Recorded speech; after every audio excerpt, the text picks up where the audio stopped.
This passage says that political ideologies are not dominant anymore. People do not identify with political ideologies anymore.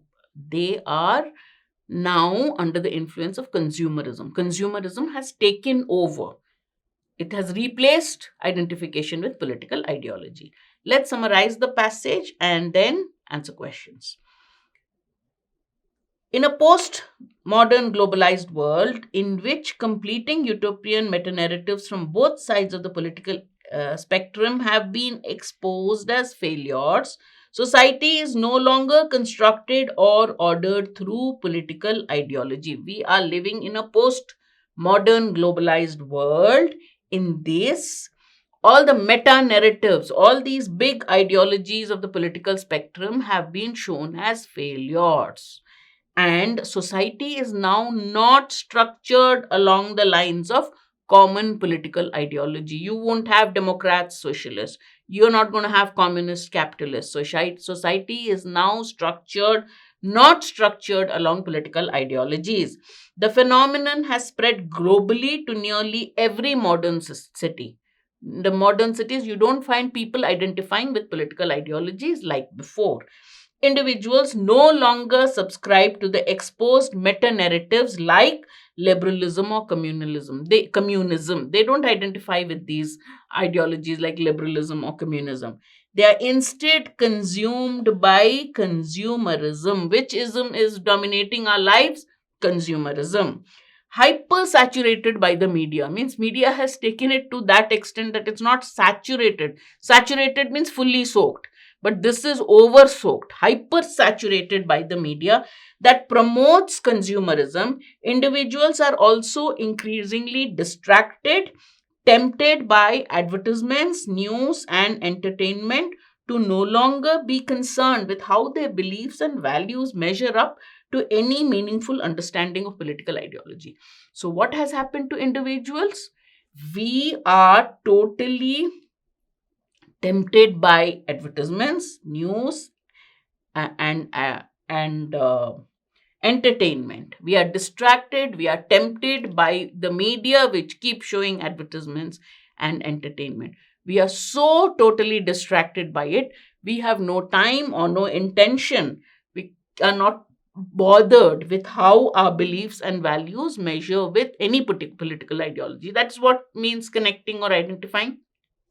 You think of your beliefs and values and you say, I believe that there should be equality, that the state should own means of production, the state, there should be, people, free enterprise should not be given a free hand, poverty should not be there. So all people have to use the resources of the country equally. More socialistic tendencies. So I'll go with that. On the other hand, you'll say, we born with certain potential, we have every right to develop it as much as we want. If you believe in that, you will go more towards a capitalist ideology, a more liberalism. But here we don't have time. The only thing is ads. What do I want to buy? What do I want to see? So you're tempted and distracted by consumerism. That's what he says. Next para. Deprived of a common political truth, the individual looks elsewhere for narratives to formulate a sense of identity. We don't have a political ideology. We don't have a political identity, but our nature is such that we look for something. I have to define my identity by something. So I start looking for that something which will define me. Advertisements are quick to fill the void. So when I don't have politics, which one fills the void to help me get some sort of identify myself with something? Advertisements fill this void created by lack of political ideology. Advertisements are quick to fill the void. Advertisement campaigns exploit the individual for profit by selling goods, not for their actual utilitarian values, but as a meaning of as a symbol of something more. So what does this advertisement do? It sells things. Correct? Any advertisement does that. But according to the author, he's saying they exploit the individual for profit by selling goods. These goods that advertisements sell are not for the utilitarian value. I'm going to use this. No, it's not for the utilitarian value. It is if objects are sold for as a symbol of something more. What are the ads selling? Ads are not selling a product for its utilitarian value that you're going to use. It's going to use a product as a symbol, and the symbol is something more than what the product is, what its utilitarian value is. That's what he's saying. This scenario is unfolding particularly in modern China, that people are buying things not for the utilitarian value but as a symbol of something more. This phenomenon is unfolding in modern China. Now let's see what's happening in modern China. Take the automobile manufacturer Jeep as an example. Jeep prides itself as producing vehicles that are well utilized as an off-road vehicle. That's what a Jeep vehicle is. Going to the website, you'll see pictures of Jeeps plowing through snow in the mountains.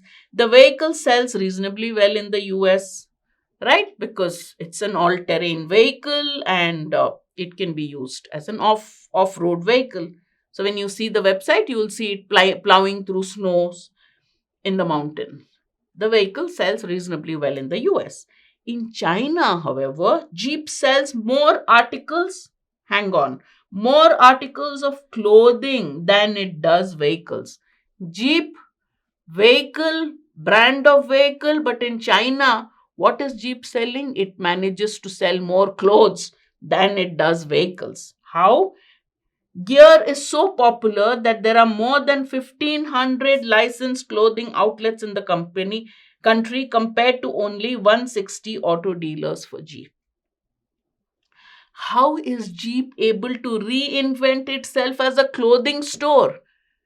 It's a vehicle manufacturer. We associate it with automobiles. We associate it with this all-terrain vehicle. Yet in China, its brand of clothing, gear, is selling way more than the vehicle itself. And how did it rebrand itself as a clothing store?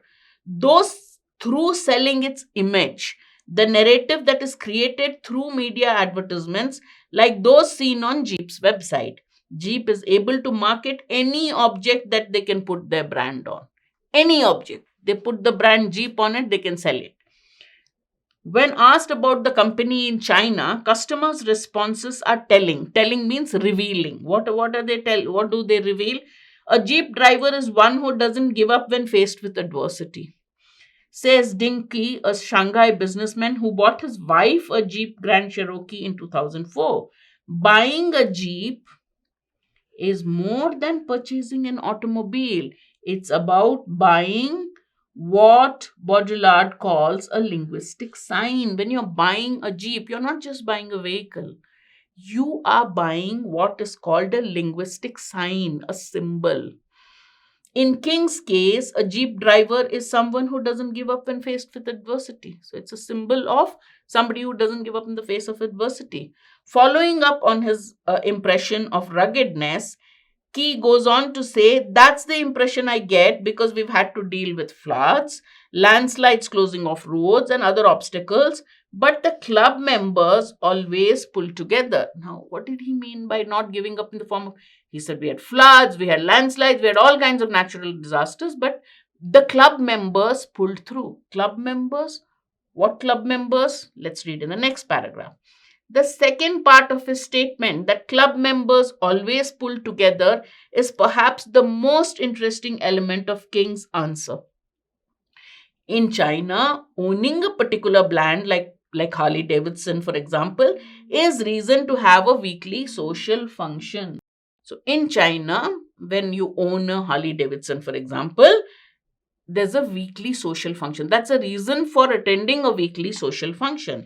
In one reported examples, the individuals in a Harley Davidson club did not actually use the Harley Davidson motorcycles that they purchased. They purchased a Harley Davidson, this huge motorcycle, very expensive. They bought it, but they didn't buy it to ride it.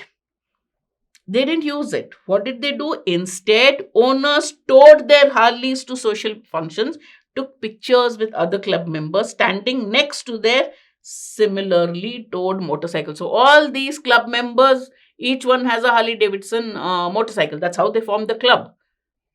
And in that, what did they do? They towed their Harley Davidson motorcycle. They didn't even ride it, and they took pictures with it. All right, what does that mean?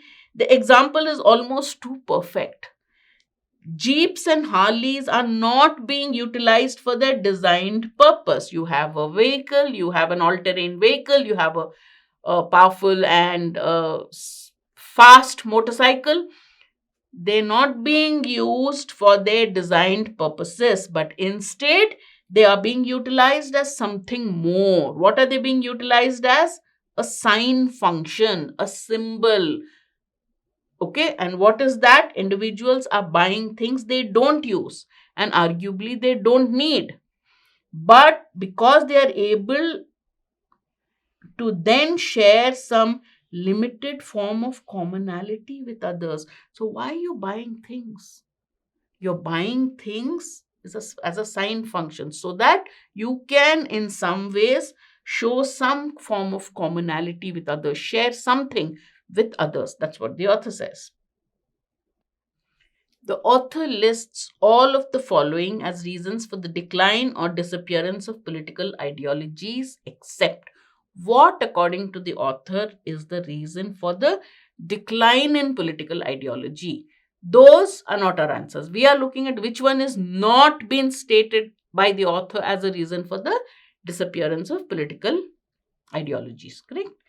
Individuals are skeptical of utopian narratives of all ideologies.